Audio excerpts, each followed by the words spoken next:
Il te voit prospère, affectueux, je ne sais pas, dans la santé. Donc ça fait 7 éléments. Mais il a simplement dit, je te veux prospère. Donc toi tu as entendu, oh il y a 7 fenêtres de prospérité qui sont ouvertes. Donc voilà la pensée de Dieu. Est-ce que tu suis? Donc quand tu envoies une phrase dans ta vie, c'est 7 fenêtres qu'il a ouvertes. Maintenant ces fenêtres-là, elles sont comme des notes de musique. Elles peuvent se combiner. Donc on peut avoir autant de pensées de prospérité à ton égard. Mais c'est venu dans un jeu. Alléluia. Tu commences à comprendre. Ça c'est une technologie.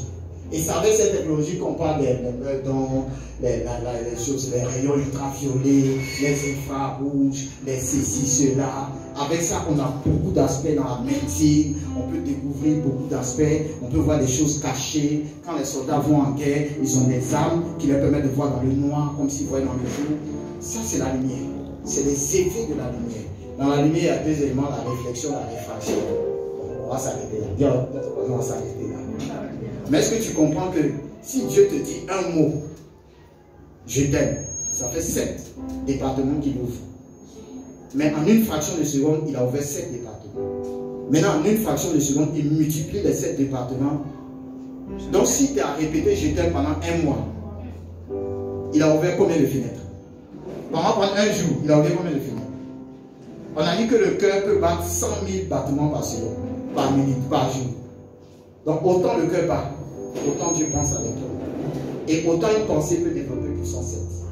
Voici un peu la technologie de Dieu. C'est-à-dire que Dieu, c'est la diversité dans la multiplication.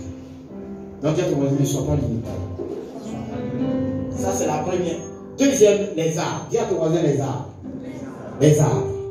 Ok, les arbres. Alors là, c'est les espèces végétales qui sont répandues sur la terre, qui expriment aussi la pensée technologique de Dieu. Regardez un arbre. Ça commence par quoi? Un arbre commence par quoi? On descend. Ça commence par quoi? Un arbre commence toujours sous terre.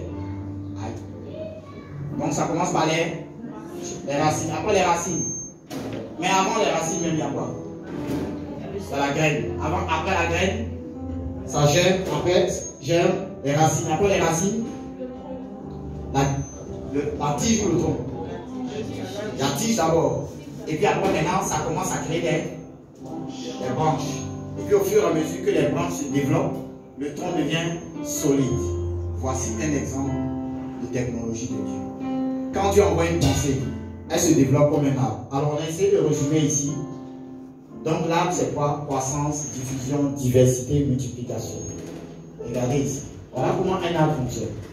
Ça part du premier point ici. Ton voisin suit bien. Tu le suis bien d'air. Parce que quand Dieu va commencer à t'envoyer une pensée, tu vas dire vous voyez, ici, c'est le premier point. Voilà la première pensée que Dieu te donne. Ici, c'est la lettre. Voilà. Tu as reçu quelle lettre, s'il te plaît? Tu peux montrer ta lettre. Salut-nous comme ça par ta lettre. Regarde. Maintenant, quel mot est sorti de la lettre? C'est le premier point. Quel mot est sorti de la lettre? Qui a son mot? Qui n'a pas développé un mot avec la lettre qu'il a reçue? Tu as reçu, toi tu viens d'arriver. En fait, la lettre que tu reçois là, tu demandes au Seigneur de te donner un mot à partir de la lettre. Il a trouvé c'est quel mot? C'est I. Non, mais c'est quel mot maintenant? On peut donner un mot? Non, c'est Dieu t'envoie un mot. Un mot. Voilà, par inspiration. Il y a le mot inébranlable. Bon, donc voilà le mot inébranlable. Le mot inébranlable est là. Maintenant, Dieu va déployer le mot inébranlable dans ta vie dans plusieurs points. Premier point, ici, R. À partir de R, il va déployer inébranlable encore en d'autres points, en 3 possibilités. Je ne sais pas si vous me comprenez. C'est comme ça l'arbre. Quand Dieu pense avec nous, il pense comme un arbre qui grandit. Racine, graine, racine, papa. Donc, vous voyez. Donc, Dieu est le champion de la diversité et de la multiplication. Si vous prenez la croix même, la croix du calvaire, essayez de dessiner la croix. Allons-y. Il dit dessiner la croix. Tu n'as pas de quoi écrire. Prochainement, si tu viens à cœur du Père, sinon on écrit beaucoup. Parce que Dieu pense avec nous. Si tu essaies de renverser la croix, ça fait une multiplication. Tu vois, non? Donc, ça peut faire aussi une addition. Ça peut faire aussi une multiplication. Ça peut faire aussi une divi, mais ça ne fait pas de soustraction. Ça, c'est un mystère de la croix. Donc voilà, c'est la même chose. À partir d'une pensée, la première pensée qui est là, le premier point, ça fait R, J, V, et puis chacun se développe. Donc quand Dieu donne une pensée, il y a un développement. S'il n'y a pas de développement, c'est que tu n'as pas eu la lumière. Vous voyez, la lumière elle-même, elle se déploie en 7 éléments. C'est comme le pianiste. Ah, vous voyez, il fait beaucoup de notes là. Et comment un pianiste peut-il jouer sans faire des notes? Comment Dieu peut-il parler sans développer sa pensée? Et Dieu m'a parlé, il m'a dit je t'aime. C'est pas je t'aime, il t'a dit, hein. Je t'aime dans ta famille, je t'aime à l'école, je t'aime dans tes finances, je t'aime au travail, je t'aime en janvier. Après il prend les mois, après il prend les années. Je sais pas, après il prend les lieux. Tout ça c'est dit, je conjugue je t'aime. Donc je t'aime peut faire un livre, je t'aime peut faire une vie. Voici la pensée de l'âme. Alléluia. Est-ce qu'il y a des questions? Troisième élément, il y a la cellule. Waouh! Qui a entendu parler des cellules? Les êtres vivants. Elles sont petites comme ça, elles sont nombreuses. Ce sont des unités élémentaires, très nombreuses, dynamiques. C'est la base de la vie. Moi, la première fois que j'ai vu une cellule en SVT, j'ai dit, mais ça ressemble à une usine. Allons-y alors. Waouh! Quand je regardais, j'ai dit, mais ça ressemble à une usine. Regardez ici. Vous voyez? Voici l'entrée de l'usine. Voilà. Et puis vous voyez que dans l'usine, il y a chaque compartiment. Il y a des points jaunes, orangés, verts, et chacun a une fonction. Donc la cellule, c'est une usine de stockage. En réalité, dans notre corps, la cellule, c'est une usine de stockage. C'est la base de la vie. Et la cellule se multiplie. D'accord? Mais ça, c'est une technologie. Si on veut faire le schéma du usine, on prend tous les compartiments et puis on amène ça en usine. D'accord? Ça va aller. Donc cellule, source de vie. Ici on montre cellule animale, cellule végétale, parce que Dieu a tout créé. Alléluia. Est-ce qu'on peut acclamer le Seigneur? Ça, si tu n'acclames pas, j'ai un documentaire d'un scientifique juif. Il ne parle même pas français.